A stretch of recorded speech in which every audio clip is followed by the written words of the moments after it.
தேவனுக்கே மகிமை உண்டாவதாக.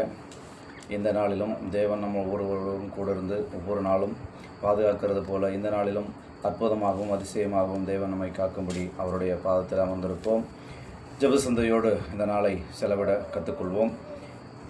இந்த நாளுக்கான ஒரு சிந்தனை துளி என்ன அப்படின்னு நான் சொல்ல போகிறேன்னா, இந்த வேடந்தாங்கல் பறவைகள் அப்படின்னு சொல்லி கேள்விப்பட்டிருப்பீங்கன்னு நினைக்கிறேன். இந்த வேடந்தாங்கல் பறவைகள் ஒரு இடத்த விட்டு இன்னொரு இடத்துக்கு கடல் தாண்டி போகுமா, இறையை தேடி கடல் தாண்டி போகக்கூடிய ஒரு சூழ்நிலைகள் ஏற்படும் போது அது போகும்போது என்னென்னா, இந்த பறவைகள் போகிறது பலவீனமாக இருக்கிறது தெரியாது, பலம் உள்ளதும் தெரியாது.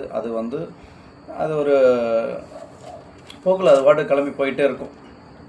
அப்போ போயிட்டே இருக்கும்போது ஒரு கூட்டமாக போயிட்டுருக்கும்போது எல்லாம் ஒரு குரூப்பாக போகிறோமே அப்படிங்கிற ஒரு சந்தோஷமாக போகும்போது ஒன்று மாத்திரம் அது ரொம்ப தூரம் பறக்க முடியாமல் அவனுடைய சிறகு பலவீனமானதுனால கடல் தாண்டி போக முடியாமல், கடலை எங்கேயும் இளைப்பாற இடம் இல்லாமல் ரொம்ப ஒரு வேதனையான ஒரு சூழ்நிலைக்கு ஆளாயிருச்சு. இனி அதிக தூரம் நான் பறக்க முடியாதுன்னு அந்த பறவை முடிவு பண்ணிடுச்சு. நான் இப்படி கூட்டத்தோடு போகிறேன், எல்லோரும் கண்டுக்காமல் அவங்க போயிட்டுருக்குறாங்க. நானும் என்ன பண்ண போகிறேன், கொஞ்ச நேரத்தில் கீழே போயிட்டுருக்கிறேன், நான் மட்டும் தனியாக கீழே விழ போகிறேன். இந்த கடலில் இருக்கக்கூடிய மிருகங்களுக்கு, அதாவது விலங்குகளுக்கு நான் என்ன இரையாக போகிறேன், மீனுக்கும் திமிங்கலங்களுக்கும் நான் இரையாக போகிறேன் அப்படிங்கிற ஒரு எண்ணம் அந்த பறவைக்கு வந்துருச்சு.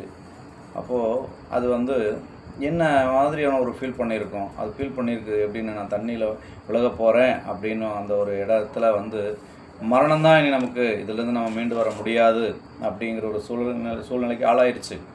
இப்போ தண்ணிக்குள்ளே விழுந்து தவிக்குது. கொஞ்சம் நேரத்தில் அந்த ரெக்கை ரொம்ப தூரமாக பறந்து வந்ததுனால ரொம்ப பலவீனமாக இருந்திருக்குது. ரொம்ப நேரம் ரெக்கையை அடித்து பறக்க அதனால் முடியல. இந்த சிறகு அடிக்கிறதுக்கு முடியாத ஒரு சூழ்நிலையில் இருக்கும்போது கொஞ்சம் கொஞ்சமாக தண்ணிக்குள்ளே முங்க ஆரம்பிக்கும்போது மேலே பார்க்குது.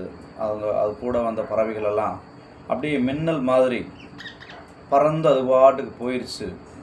கூட இருக்காங்களா இல்லையான்னு கூட யாரும் திரும்பி பார்க்க முடியாத ஒரு சூழ்நிலை. அது பாட்டுக்கு அதுக்கு போகுதுங்க.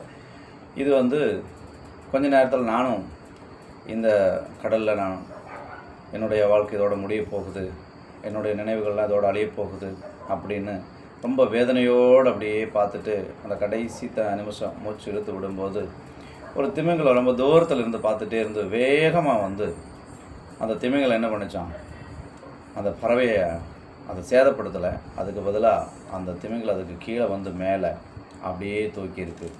அப்போ அந்த கடல் தண்ணியில் ஒரு பாறை மேலே இந்த பறவை உட்காந்துருக்க மாதிரி மேலே வந்துருச்சு.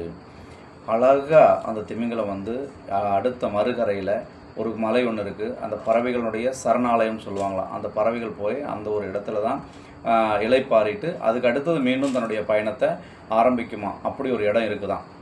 அந்த இடத்து வரைக்கும் இது அப்படியே நடுக்கடலில் ஒரு பாறை இருந்தால் எப்படி இருக்குமோ அந்த மாதிரி தன்னுடைய முதுகு அப்படியே தண்ணிக்கு மேலேயே கொண்டு இந்த பறவையை அழகாக பத்திரமாக கொண்டு அந்த பறவைகள் சரணாலயம் அப்படின்னு சொல்லக்கூடிய அந்த மலை பகுதியில் பக்கமாக நிற்கிது. அப்போது இந்த பறவை ரொம்ப ஒரு ஆனந்த சந்தோஷம், தாங்க முடியாத சந்தோஷம். அந்த சந்தோஷத்தோட அந்த திமிங்கலத்தை கூட கொஞ்சம் முடியல, அது என்ன பாஷையில் பேசுகிறதுன்னு அதுக்கு தெரியாமல் அப்படியே அந்த பறவை ரொம்ப அதனுடைய உணர்ச்சிகளை கட்டுப்படுத்த முடியாமல் திமிங்கலத்தை முத்தம் செய்து அப்படியே என்ன பண்ணுறதுன்னு தெரியாமல் அப்படியே ரெக்கையை அடித்து பறந்துட்டு சந்தோஷமாக திமிங்கலத்துக்கு நன்றியை சொல்லிவிட்டு அதை அப்படியே பறந்து போய் அந்த மலையில் உட்காந்து இளைப்பாரி காத்துட்டு இருந்தான்.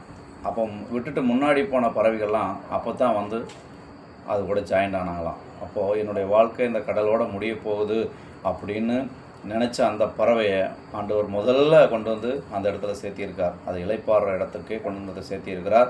அப்போது அந்த பறவை மற்ற பறவைகளுக்கு முன்னாடி வந்ததோடு மாத்திரமில்லை, அதனுடைய பலவீனத்திலும் தேவன் பலனை கொடுத்து வழி நடத்தினார் அப்படின்னு சொல்லி அந்த பறவை ரொம்ப சந்தோஷப்பட்டுச்சான். ஆனால் வசனம் அப்படி என்ன சொல்லுதுன்னு பார்த்திங்கன்னா, சங்கீத புஸ்தகம் 46ஆம் சங்கீதம் வசனம் 11 இப்படியாக சொல்லுதுங்க. சேனைகளின் கர்த்தர் நம்மோடு இருக்கிறார், யாக்கோபின் தேவன் நமக்கு உயர்ந்த அடைக்கலமானவர். எவ்வளோ ஒரு அற்புதமான ஒரு அனுபவம் இது. இதை நம்ம அதாவது ஒரு பேச்சாக பேசுகிறத விட அனுபவமான ஒரு சூழ்நிலைகள் வரும்போது எப்படி இருக்கும் அதை நம்ம யோசித்து பார்க்கணும் ஒவ்வொரு நாளும். இதை கேட்குறதோட மாத்திரம் இல்லாமல் கொஞ்சம் சிந்திச்சிங்கனாலும் உங்களுக்கு உண்மையிலேயே நல்ல பிரயோஜனமுள்ள ஒரு அனுபவம் கிடைக்கும்னு நான் நம்புகிறேன். இதை நீங்கள் கேட்டுட்டு மற்றவங்களுக்கும் இதை பகிர்ந்து கொடுங்க, மற்றவங்களுக்கு பிரயோஜனமாக இருக்கட்டும். நிச்சயமாக யாராவது ஒருத்தருக்காவது நான் போடக்கூடிய பதிவு பிரயோஜனமாக இருக்குன்னு முழு மனசோடு நம்பி நான் அந்த பதிவை போட்டுட்ருக்கேன். நீங்கள் நீங்கள் எனக்கு சப்போர்ட் பண்ணிங்கன்னா மட்டும் போதும். நிச்சயமாக தேவன் தொடர்ந்து நடத்துவார். இந்த நாளிலும் தேவன் நம்ம ஒருவரையும் பாதுகாக்கும்படி அவருடைய பாதத்திலே அமர்ந்திருக்க கற்றுக்கொள்வோம். தேவன் நம்மை ஆசீர்வதிப்பாராக. ஜெபிப்போம். கிருபையும் இரக்கமும் நிறைந்த நல்ல ஆண்டவரே, இந்த நாளிலும் என் தேவ கரம் எங்களோடு கூட இருக்கட்டும். ஆண்டவரே, இந்த நாள் எங்களுக்கு ஒரு புது நாளாக இருக்கட்டும். ஆண்டவரே, இந்த புதிய நாளிலும் தேவன் நாங்கள் புதிய அனுபவங்களை கற்றுக்கொள்ள எங்களை ஆண்டவரே உம்முடைய பரிபூர்ணத்தினால் எங்களை நிறைத்து காத்துக்கொள்ளும்படி உம்முடைய பாதத்தில் ஒப்புக் கொடுக்கிறோம். தேவன் தாமே எங்களை காத்து வழி நடத்துங்க. ஆபத்துகளுக்கும் மோசங்களுக்கும் ஒப்புக் கொடுக்காமல் எங்களை விலக்கி அற்புதமாக வழிநடத்தும்படி எங்களுடைய ஆவியாத்ம சரீரம் முழுவதும் உடைய பாதத்தில் சமர்ப்பிக்கிறோம். காத்து வழி நடத்தும். மீட்பர் இயேசுவின் நாமத்தில் ஜெபிக்கிறேன். ஜெபம் கேளும் பரிசுத்தமும் இருக்கும் பரமபிதாவே. ஆமேன். மீண்டுமாக சந்திப்போம்.